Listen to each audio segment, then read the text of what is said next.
Welcome back to Disciple Dojo. We're continuing our look at the symbolism, imagery, and theological background of Mount Sinai and the Tabernacle and the Temple. If you haven't seen the previous videos in this series, I'm going to put them all in the description below. Go and check them out. And while you're checking things out, be sure to stop by the Disciple Dojo online store where you can get a number of t-shirts, gifts, even this Old Testament overview coffee mug. The entire story of the Hebrew Bible, literally the tip of your fingers. So what better way to enjoy your morning devotional quiet time studying the Old Testament than with this helpful study aid?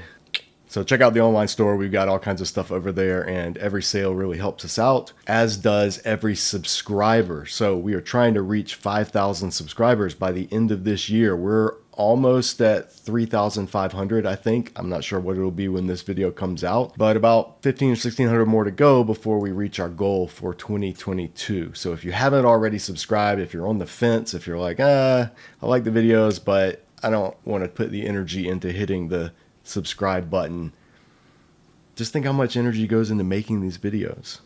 So that's a bargain. You just touch with your finger and then you get all this. What a deal. Okay, enough of that. We're going to get into what we're here for, which is Bible teaching. So let's take a look at some more of the symbolism of the portable Mount Sinai.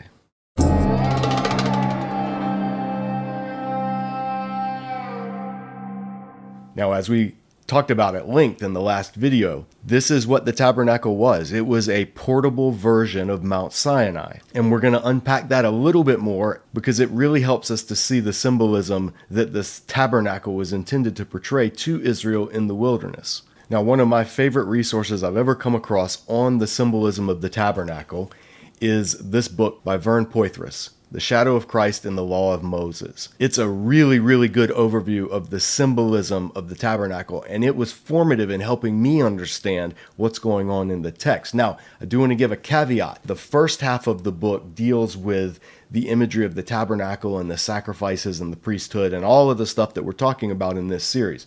And it's phenomenal. Get the book just for that. In the second half, he starts to get into how we see Christ in the legal sections of the Torah and the different laws and the penalties and punishments. And that part of the book, I'm going to be honest, I didn't find as helpful, and I didn't find myself really agreeing with him as much as I did in the first half. So I want to put that caveat out there because this resource, the first half of the book, is really where it shines, to the point that it's well worth getting just for that first half in his discussion of the tabernacle. And that's what we're going to look at, and a resource that I would recommend more than any other in terms of understanding the whole Levitical system is this one by L. Michael Morales, Who Shall Ascend the Mountain of the Lord? A Biblical Theology of the Book of Leviticus. I'm not exaggerating. This is the best book that I've read easily within the last year, probably the last 3, 4, 5 years. It's phenomenal. I cannot recommend this book highly enough. And so between the two of these,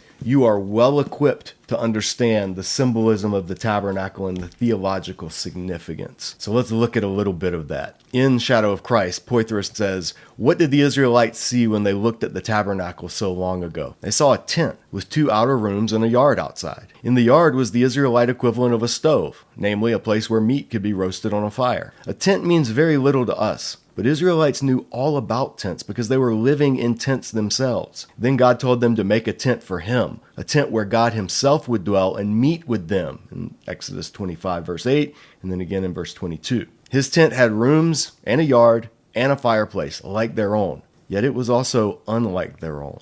So when God reveals the plans for his tent to Israel, he reveals it with all of these furnishings on the inside, and the structure itself, as we saw in the last video, was intended to have 3 layers, so to speak. And those corresponded to Mount Sinai. So you had a bottom level, you had a middle level, and then you had a top level. And that's what we see in the tabernacle itself. And this isn't anything new. The commentators, at least since Ramban in the Middle Ages, have noted the similarity between Mount Sinai and the tabernacle. First, in relation to their tripartite divisions, whereby the Holy of Holies and the high priest's sole access corresponds to the summit. The holy place, accessed by the priesthood, corresponds to the second zone partway up the mountain, and the outer court with the altar, accessed by the people, corresponds to the base of the mountain, also with an altar. But the chief likeness already noted between Mount Sinai and the tabernacle, the one from which all other correspondences derive, is the presence of Yahweh himself. And this presence is similarly manifested, portrayed yet veiled at both Sinai and the tabernacle through the glory cloud. So just as God's presence was veiled to everyone except Moses, with whom he spoke face to face, through this cloud and fire and thunder and smoke that descended and covered Mount Sinai, so too inside the tabernacle, in the holy place, you have the altar of incense, and then in the Holy of Holies, where God's presence dwells, it's covered in smoke and cloud and darkness. And so, through the tabernacle cultus, all of the implements, all of the pageantry, all of the ritual surrounding the tabernacle, that's what the word cultus means, or cult.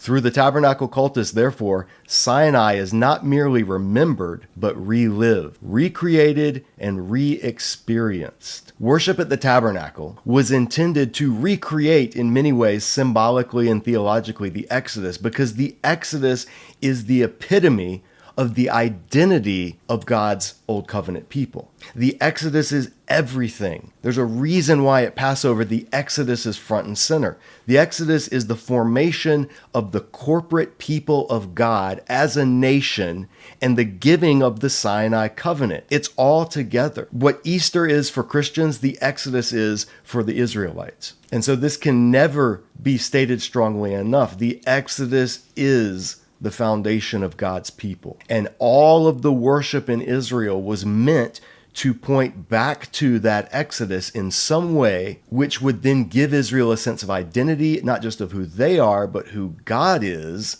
which then would guide them in the future as they live out being his covenant people. And so this imagery in the tabernacle is really important in helping bring that out to the worshipers and to the priests themselves, who were responsible for teaching the people about Yahweh and who he was and what he required of them. The Holy of Holies, the very center of the tabernacle, which the Ark of the Covenant resided in, it was completely dark. It was filled with incense whenever the high priest would go in there on Yom Kippur. It was shrouded. God's presence was clouded in mystery and darkness. But the room itself, if you read the descriptions, is entirely gold, and it's a cube. The dimensions are cubic. Length, width, and height are all the same. So the image of this golden cube shrouded in darkness is the closest that we get to a symbolic representation of the throne room of God. It's no coincidence that in the book of Revelation, when John has a vision of the New Jerusalem coming down to finally dwell on earth, and God is dwelling with his people, and there's no temple and there's no separation, what is the New Jerusalem pictured as? A gigantic, cosmically dimensioned golden cube. You can see our study here on the book of Revelation for more specifics on that, because this isn't a video about Revelation, but it's just to give you an idea that these things in the Old Testament that were so ingrained in Israel's understanding of who they are find their way into the New Testament. So the more familiar we are with the Old Testament, the more we notice those details when they pop up in the New Testament. Now we'll come back to the inside of the holy place in just a minute, but let's zoom back out and look at other ways that the tabernacle's construction, all these details that we get so bored when we're reading through in those later chapters of Exodus, reveal this same concept. Poythress notes, the tabernacle is filled with the gold of heavenly royalty. That's this tent. Everything inside is gold. Sockets or bases made of silver hold up the entire tabernacle. Everything holding up the tabernacle is made out of silver, so that no part of its sides touches the courtyard. The earth, the ground, is not touched by the gold itself. There's silver between the ground and the gold. On the outside of the courtyard is a fence, that's this, made up of curtains with bases of bronze, corresponding to the bronze of the altar and the washing basin. So in the outer layer, what's touching the ground is bronze, the altar, the washing basin, and the posts that hold up the outer court tent. But on the top, the posts have silver bands and hooks, corresponding to the silver bases of the tabernacle. This is a detail that gets missed a lot of times. The symbolism seems to picture a situation in which the bottom tip of the tabernacle, that is the silver bases, fit into the top tip of the courtyard, that is the silver bands and hooks. The tabernacle proper is a kind of upper story to the courtyard. The tent pegs are all of bronze because they go directly into the ground of the courtyard. So look at what Poythress is pointing out. He's not the only one that's made this connection, but he explains it really helpfully. Outside of the tabernacle is the earth, the ground, the common land. Then the whole structure sits on these bronze bases. The altar's bronze, the washing basin is bronze, and all of the pedestals that hold up this outer court are bronze. Then along the top of the outer court, you have these silver hooks, these silver tops of the curtain. They aren't literally holding anything up because this whole thing is a movable series of tents. But then the tabernacle itself, this structure inside, the holy place and the Holy of Holies, all of its bases are silver. And then within the tabernacle itself, you have everything that's gold. So as you move into the tabernacle, you move up the mountain, so to speak. The bottom of the tabernacle with its silver pedestals symbolically is the next floor of this whole structure, of this portable Mount Sinai, and it corresponds to the top of the tent curtains. And then inside the Holy of Holies, everything is gold, and that sits atop, in this case, literally, the silver level. And like I said, Poythress isn't the only one who's pointed this out. In his Exodus commentary, in the Story of God Bible Commentary series, Christopher Wright notices this same thing, and he summarizes it this way.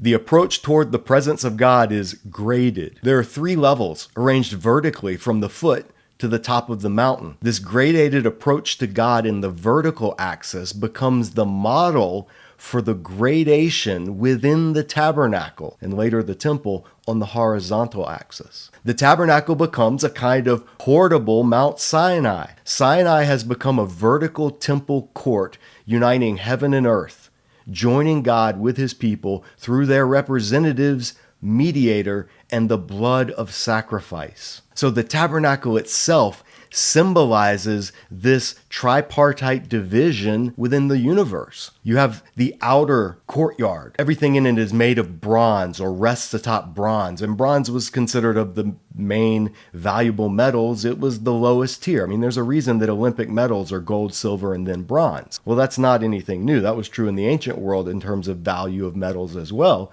So the outer courtyard, the bronze, that denotes or represents or calls to mind earthiness, creation. And you have people walking around, and you have the altar where animals are presented and meals are fixed, and you have the washing in the basin, which is later called the sea. So this is all of the realm of the ordinary, what we would call the earth and the sea. But when you move into the tabernacle itself and come to the holy place, now you're coming to what was representative of the visible heavens and the sky. And I'll show you that in just a second. Then as you move further in, you come to the Holy of Holies, where God himself dwells above the cherubim, behind the curtain, guarded by cherubim. That's heaven.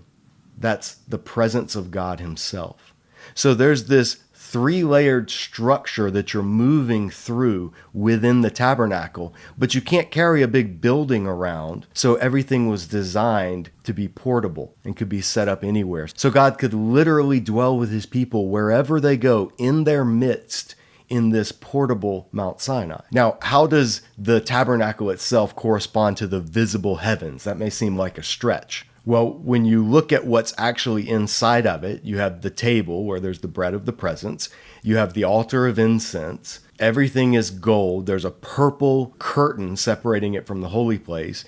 And then there's this lampstand at the south side, this menorah that's constantly lit, that consists of 7 lamps burning constantly that give light to this entire gold-covered structure within. And Poythress points out the imagery of heaven suggests something more, namely that the outer room corresponds more directly to the visible heavens with sun, moon, stars, and clouds. So you have these 7 lights which represent the sun, the moon, and then the known visible planets of the ancient world. Altogether, they were considered the 7 moving lights within the sky. Everything else were the stars. And then you have a cloud. You have incense rising up, filling this whole area with a cloud. So you have what's found in the heavens in this room. And then on the other side of the curtain, Poythress says the inner room corresponds more directly to the very throne room of God himself, which is distinct from the visible sky. Just as you can't look up into the sky and see God, you just see vast, dark blue expanse. Well, you can't look from the holy place into the Holy of Holies. There's this dark blue curtain separating, preventing anyone from seeing what's actually inside. So the lampstand is placed on the south side of the holy place, that's here, and Poythress suggests, this can't be proven, but I think it's a pretty good suggestion, perhaps this placement is intended to correspond to the fact that from Israel's point of view, north of the equator, so from their point of view, the circuit of the heavenly lights, sun, moon, and the moving planets that are visible to the naked eye, would primarily be to the south. And all the lights in the sky from Israel's perspective move across the dome of the sky in what would look to be towards the south from Israel's perspective in the land. That there are 7 of the lamps correlates not only with the 7 major lights of heaven, sun, the moon, and the planets, but with the general symbolism for time within Israel. The heavenly bodies were made in order to serve as signs to mark seasons and days and years. And this is explicitly stated in Genesis 1:14. Back in Genesis 1, when God creates the great lights, the sun and the moon, and also the stars, he specifically says they are to rule over the day and the night, and they are to serve as markers for time, how to tell the seasons, months, and years. Well, the sun tells us the years, the moon tells us months, the movement of the bodies tell us how time elapses. And so the fact that there are 7 lights on this lampstand also call to mind Israel's sacred calendar and how all the festivals of God and all of the holy days correspond to different days within the liturgical year in ancient Israel. And so the whole cycle of time marked by the sun and moon and stars, these 7, is divided up into 7s. The 7th day in the week is the Sabbath day. The 7th month is the month of atonement. That's when Yom Kippur happens, Leviticus 16. The 7th year is the year of release from debts and slavery, Deuteronomy 15. All slaves and debtors have to be forgiven or released every 7 years. The 7th of the 7-year cycles is the year of Jubilee, Leviticus 25, when all land is returned back to its ancestral ownership and all debt is erased. Fittingly, the lampstand contains the same 7-fold division, symbolizing the cycle of time provided by the heavenly lights. And there's further symbolism. The tree, the lampstand being shaped like a tree, reminds us of the Garden of Eden with its original tree of life. But now, the true life of creation has been lost through sin. It's restored through God coming to be God with us. The tabernacle is a renewed version of the Garden of Eden. But the curtains with the cherubim on them, this curtain, still bar the way into God's presence, just as the cherubim barred the way into the original Garden of Eden after the fall. In Genesis 3, when God banished humanity from Eden, he placed a cherubim, a heavenly creature, a heavenly being, with a sword that was there keeping humanity out of Eden. So because of sin, this separation between God's immediate presence and sinful humanity was introduced, and the thing that stood between it was symbolized by a cherubim with a flaming sword. Well, in the tabernacle itself, you still find this reality portrayed. When the priests are ministering, you have Israel symbolized by the bread of the presence. The 12 loaves that were baked each day were put out, and those represented Israel. And so there is this concept of a fellowship meal in the presence of God, just like Aaron, Nadab, and Abihu and the elders got to experience partway up Mount Sinai. That's reenacted partway into the tabernacle, in the holy place. But there's still separation, even between the holy priests and Yahweh's direct presence. And so this whole tabernacle system is a reenacting of what God was doing at a big picture level through the Exodus itself. And think about the experience of the Exodus and what all happened from Israel leaving Egypt, passing through the sea, going into the desert, coming to the mountain of God, experiencing the presence of God, entering into covenant with God, and becoming God's people, his kingdom of priests, as Exodus 19 calls them to be. And Poythress sums up this whole storyline. He says, first they're in bondage in Egypt. Then they're delivered through the sacrifice of the Passover lamb, symbolized by the altar. Then they pass through the Red Sea and still live, whereas their enemies are destroyed. The waters of the Red Sea stand for a kind of ceremonial cleansing from their enemies, as Paul points out. This is what Paul says in 1 Corinthians 10. For I do not want you to be ignorant of the fact, brothers and sisters, that our ancestors were all under the cloud and they all passed through the sea. They were all baptized into Moses in the cloud and in the sea. They all ate the same spiritual food and drank the same spiritual drink. So Israel crossing the sea, the Exodus event, is referred to by the New Testament as Israel's baptism. There's the word in Greek right there. Ebaptistesan. They were baptized. So then after Israel's baptism, they then enjoy the manna in the wilderness, symbolized by the table of the bread of the presence. That's the bread that's on the table in the holy place. They come to Mount Sinai, the special holy mountain symbolized by the whole tabernacle. So Sinai symbolizes this whole process of Israel's past, what they've just experienced. But Sinai also looks forward to Israel entering into the land, because this same pattern is going to take place again. So when we look forward in the redemptive pattern, we may see the bronze altar as corresponding to Mount Sinai, the washing basin as corresponding to the crossing of the Jordan, where once again waters will part so that Israel can pass through, and the rooms of the tabernacle as corresponding to entrance into the promised land. A new Eden flowing with milk and honey, a holy land. So looking back at the Exodus through the tabernacle symbolism also gives Israel a glimpse forward of what God is calling them to go do, which is to enter into the promised land. And that entire pattern is a paradigm for all of Scripture. God bringing people to himself on his holy mountain. And we'll look at that particular aspect and the Eden imagery in an upcoming video in this series, so stay tuned. But the thing to note for this video is Israel is reenacting the Exodus, which is itself a preview of coming attractions of them entering into the promised land, which is itself a preview of coming attractions of God bringing all the nations, including Israel, into fellowship with him in his presence, what we know of as the new creation. And it's symbolized by this system that serves to provide Israel celebratory meals. And the fact that the Levitical sacrifices for the most part revolved around these ceremonial meals is no accident. In his Exodus commentary in the New American Commentary series, Doug Stewart, my former professor, explains the symbolism of God offering Israel a shared meal. He says, a guest does not prepare the food at another's home. The homeowner does the preparation of the food, and the guests join in eating it. Thus, in the logic symbolized by the meal-based sacrificial system, worshipers at the tabernacle were Yahweh's guests, and the priests were Yahweh's servants, serving both the host and the guests. In the case of tabernacle worship, the guests brought the food, not because it was theirs and they wanted to honor their host by contributing to the meal. It was not theirs, but they were bringing that portion of their harvest that had belonged to Yahweh from the beginning. By reason of having a meal together, they were showing covenant relationship, since it was not normal in ancient times for people to eat together unless they were allies. And that's what the symbolic rituals of the tabernacle were intended to convey to Israel. They're not God's enemies, they're God's covenant people. And so to be in relationship with God is to share at his table. In the ancient world, you don't eat with your enemies. And this, once again, is one of those concepts that illuminates the New Testament when we see it and understand it from its Old Testament perspective. Before Jesus' crucifixion, what did he choose as the time to inaugurate the new covenant? He chose a Passover meal. He lifted up a cup, and he didn't say, this is the blood of the covenant, which would be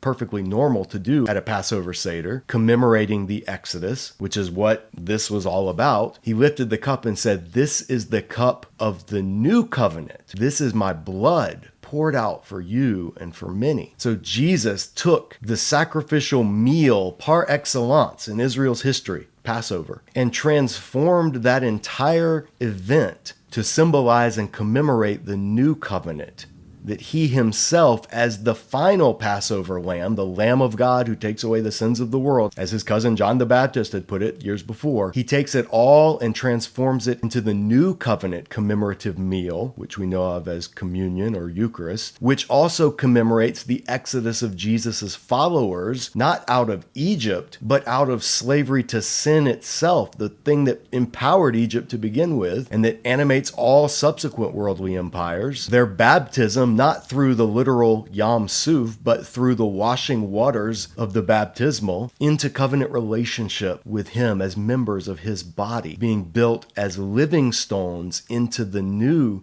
temple that this earthly temple was just a shadow and a prefigurement of. So does that mean that all of this in the Old Testament was just pageantry? Was it just show? Was it just going through the motions, but nothing really happened until Jesus came and did everything? No, not at all. Morales puts it this way in Who Shall Ascend. He says, one may think of the sacrificial cultus as establishing a system of credit. The Israelite received true spiritual goods, including forgiveness, through the purification offering, for example. But the real payment of the accumulated debt awaited the Son's crucifixion. And this is what the whole book of Hebrews was written to explain. But in the Old Testament, before the New Covenant, participation in the tabernacle was participation in the Exodus, theologically speaking. It was a renewal of the covenant God made at Mount Sinai, taking on the identity of God's covenant people, kingdom of priests, holy nation, in order to then manifest that holiness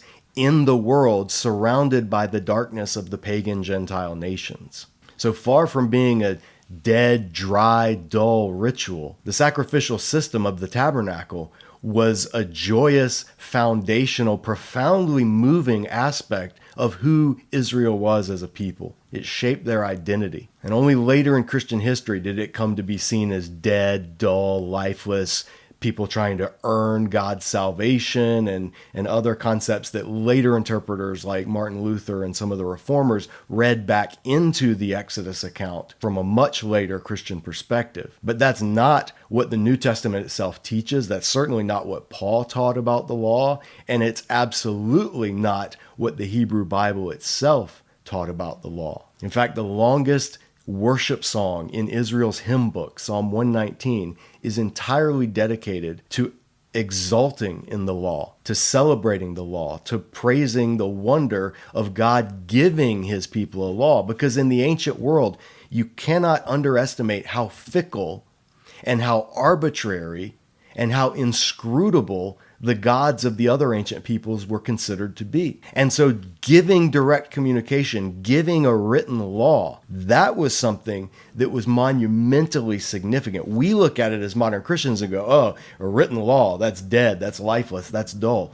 Not so for people in the ancient world. A written law that told you what the gods wanted, that told you how to behave to live in favor with the gods, that told you what sacrifices to bring, that every nation wanted that. That's what oracles were consulted for. That's what mediums were consulted for. That's what necromancers were consulted for. That's what people read the stars and did astrology in order to determine. Israel's God did it for them. And it's all symbolized through the Sinai sacrificial cultic system. And the more we understand that, the more we are able to then see how in the new covenant, when that long-awaited new covenant that the old covenant itself promised would one day come and bring the old covenant to an end in order to inaugurate, when that finally arrives, the better we understand the old covenant system, the more details and theological richness we see in the new covenant system. Because God's purpose hasn't changed. It's the same as it's always been, to create a kingdom of priests, a holy nation, to bring all the families of the earth back into relationship with him. Old Testament, New Testament, it's the same goal. So I hope you found this video helpful, interesting, enjoyable. If you did, really appreciate it if you click the like button. I'd really appreciate it even more if you click the subscribe button. And the best would be if you liked, subscribed, and shared this video with other people so that we can continue to grow the online teaching ministry of Disciple Dojo here on YouTube. Stay tuned for upcoming videos in this series. We're going to do a deep dive into the concept of holiness in our next video and see how that plays a part in the symbolism of the tabernacle, as well as in our own lives today. So click the notifications bell if you don't want to miss that one when it comes out. But that's all for this one. Thanks for watching, and I look forward to seeing you once again next time back here at Disciple Dojo. Take care.